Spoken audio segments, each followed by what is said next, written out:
covering sports for 30 years. It's one thing for an exhibition here, there, whatever, but you can't continue to be allowed to build a career without getting into the ring with fighters. And if I remember correctly, correct me if I'm wrong, Shannon. Does ultimately boxing get damaged? Well, I think so. Well, I think boxing damages itself left, right, and centre. But I think the reputability and the credibility of some of these boxing sanctioning bodies is poor anyway. Nobody can knock him for this. This is now business. This is business. For Jake Paul, absolutely crazy. Jake Paul is a domestic level professional fighter here in the UK. Stephen A. Smith fires back at the announcement, arguing that Jake Paul has never approached boxing with the seriousness the sport deserves. He explains that Paul's entire career has been built on exhibitions, handpicked opponents, and fighters well past their prime, including retirees and names chosen for spectacle, not challenge. Smith believes this trend insults the history and standards of boxing, and the idea that Paul is now facing Anthony Joshua is proof of how badly the sport is being treated.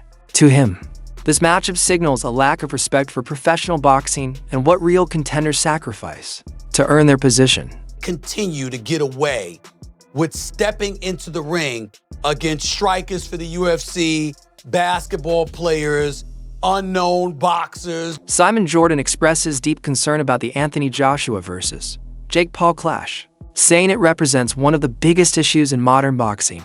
He stresses that financial gain has now taken priority over integrity, leading promoters and fighters to chase headlines and viral moments instead of real competition. Jordan warns that when boxing becomes driven by spectacle rather than skill, the sport risks losing the respect it earned over generations. He explains that while the matchup is guaranteed to attract global attention and massive profits, it also sets a dangerous precedent. Young fighters watching may think clout matters more than sporting achievement. According to Jordan, using a championship-caliber fighter like Joshua to elevate someone who hasn't faced genuine, top-level opposition cheapens the credibility of professional boxing. He concludes that turning a former world champion into a marketing tool undermines the efforts of athletes who worked their entire lives to reach the top through merit, not hype. Boxing, it's a money play, nothing wrong. I don't begrudge Anthony Joshua getting 50 million quid for an easy night's work. That's fantastic returns. Most people would take it. In the boxing world, Jake Paul is now a professional fighter. Whether we categorize him as a YouTuber or not, he's licensed to fight, which means that the governing body should be suggesting that this is not a fight that possibly they should be looking to sanction. Yeah. But they will, because the sanctioning fees will be enormous. Anthony Joshua will not lose his legacy like some people are suggesting, because no one will remember it in 2 or 3 years' time. If he embarrasses himself in there, they'll remember it. But if he goes in and knocks him out in 30 seconds flat, or turns it into a little bit more of a sort of Jake LaMotta raging bull, holding him up for a few rounds and then knocking him out, then people will forgive it. He'll get a big bag of money, which most people in the world would take, and move on. And then we'll see if he fights anybody meaningful in the year. I mean, it is like sport has become. And what I got my head around on Saturday night was the entertainment value of Conor Benn and Chris Eubank. The fighting of itself, I could be all pious about it, but the entertainment industry is so prevalent in sport now. This is entertainment. This is going to have hundreds of millions of people watching it. Of course. And Anthony Joshua gets paid, and Jake Paul hopefully gets flattened. Simon, I know the money's there, but does ultimately boxing get damaged? Well, I think so. But I think boxing damages itself left, right, and centre. But I think the reputability and the credibility of some of these boxing sanctioning bodies is poor anyway. But I think it does get damaged. Even if it's an exhibition fight, which it might well be. Well, then what's the jeopardy in that? If it's an exhibition fight, which it shouldn't be, if it's a proper fight, then Jake Paul is going to get demolished. Johnny Nelson calls the matchup absolutely insane and genuinely dangerous. He stresses that this is not a typical crossover exhibition, it is a real professional fight, with real risks. Nelson acknowledges Jake Paul's confidence and courage, but questions the logic behind stepping into the ring with a proven world-class heavyweight like Joshua. In his view, curiosity, excitement, and genuine fear all exist at the same time in the boxing world. Nelson goes on to analyze Jake Paul as a unique competitor. While Paul has showcased drive and improvement in his previous bouts, Nelson highlights that none of those opponents came close to Joshua's level. He respects Paul's willingness to challenge himself, but also warns that this kind of bravery could become extremely costly, given the physical consequences of facing an elite heavyweight, capable of ending fights with a single blow. Joshua's desire to be in the history books, to be a 3-time heavyweight champion of the world. To me, it shows me his desire. Pick up 50 million along the way. Nobody can knock him for this. This is now business. This is business. For Jake Paul, absolutely crazy. Jake Paul is a domestic level professional fighter here in the UK. Would he win a British title? No, I don't think so.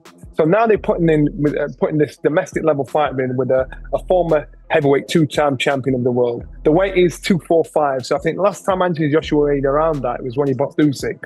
That means he's got to be fight fit on point, because his last fight he was 18 stone. I think it was 254 against Danny Dubois. So now he's basically saying you've got to get yourself in position, get yourself fit, and get yourself ready for fight. It's not tiddlywinks. This is a fight. It's not a push and a pull, So as long as it's not a push and a pull, and don't put me down and don't touch me in the build up to this fight. I remember when McGregor and Mayweather, they had this little side deal, don't touch me in the build up to this. If this is a real legitimate fight, Jake Paul is absolutely crazy. If not crazy, he's super brave, and it'll be interesting to see. Well, what do you think? Yeah, because you said that before when we spoke about it being a proper fight or not. And Eddie Hearn and Paul's promoter, Nakisa Badarin, have both said in the last couple of days it will be a proper fight. And now you've heard the details, 8 rounds, 3 minutes a round, 10-ounce gloves. Do you believe it when they say that it's going to be a proper fight? I do believe it because AJ is involved, and I think AJ would struggle to. He's going to take enough flack over this, but again, it's money talk. So I think AJ will struggle because it's an all-win situation. If he goes in there and Jake Paul lasts the distance, what does he tell you about AJ? Apart from he's just earned an extra 15 million quid. If he goes there and struggles with Jake Paul, then what does he say about AJ? Look, your heydays are well and truly over. If he goes in there and knocks him out, then I'll say that's to be expected. So the glory, there's probably not much glory in it, apart from the haters of Jake Paul to say, right, we've got rid of this kid. I think it's very brave of Jake Paul. So now the problem child has got to believe this. Tony Jeffries takes a practical stance, reminding fans that anything can happen in boxing. With the right mindset, discipline, and preparation, the gap between the fighters can shrink, even when experience is heavily one-sided. Jeffries notes that Jake Paul's youth may offer advantages in recovery and stamina, though he admits Paul is still not at Joshua's technical level. However, Jeffries also recognizes Paul's steady improvement. He praises Paul's discipline, saying the YouTuber-turned-fighter has shown real commitment to training, conditioning, and facing higher-level competition. Jeffries believes that while Joshua is the clear favorite, Paul's work ethic and strategic planning could close the distance more than critics expect. His perspective adds balance to the discussion, acknowledging the challenge while giving Paul credit for how far he has already come.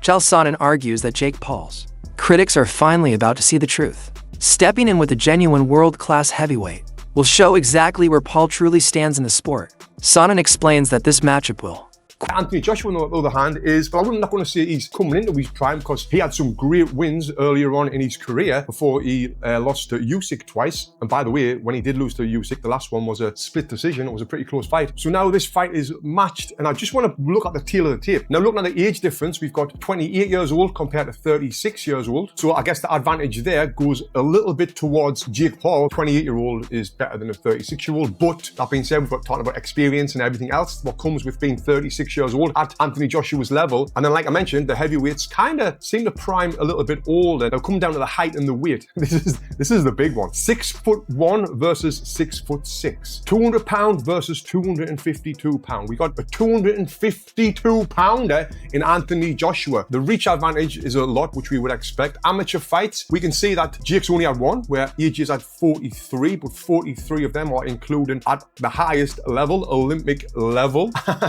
And yes, he won the Olympic bloody gold medal, if I don't need to remind you. Then the pro record, Jake Paul has had 13 fights, lost 1. AJ has had 28 fights and he's lost 4 with 25 KOs. And the one person that Jake Paul lost to was Tommy Fury. Now, can we compare Tommy Fury with Anthony Joshua? Not at all. It's like night and day. So now I'm going to talk about the rules of this fight, and I'll give you my prediction, which is going to shock a lot of people after this. So, what are the rules? The bout will take place at a heavyweight, obviously. It's going to be 8 3-minute rounds. You might think, well, quickly reveal whether Paul's wins were earned through real talent or inflated through careful matchmaking and publicity-driven opponent selection. Sonnen also emphasizes that this is a defining moment not just for Paul, but for how crossover boxing is viewed. He believes that facing an elite competitor puts Paul under the microscope of serious analysts and seasoned fighters. For the first time, The world will get to see whether Paul belongs in the conversation with legitimate professionals. Sonnen concludes that this scrutiny is good for boxing because it forces standards to be measured by performance rather than marketing. The boxing world is split. Some see opportunity, others see disaster. Jake Paul is stepping into the ring with a former heavyweight champion in a fight that could rewrite narratives or destroy them. Is this the evolution of the sport, or a sign that business has finally overtaken boxing's spirit? Now the question goes to you. Is Jake Paul proving he belongs in professional boxing? Or is this fight a dangerous publicity stunt that disrespects the sport? Leave your thoughts below because the debate has only just begun.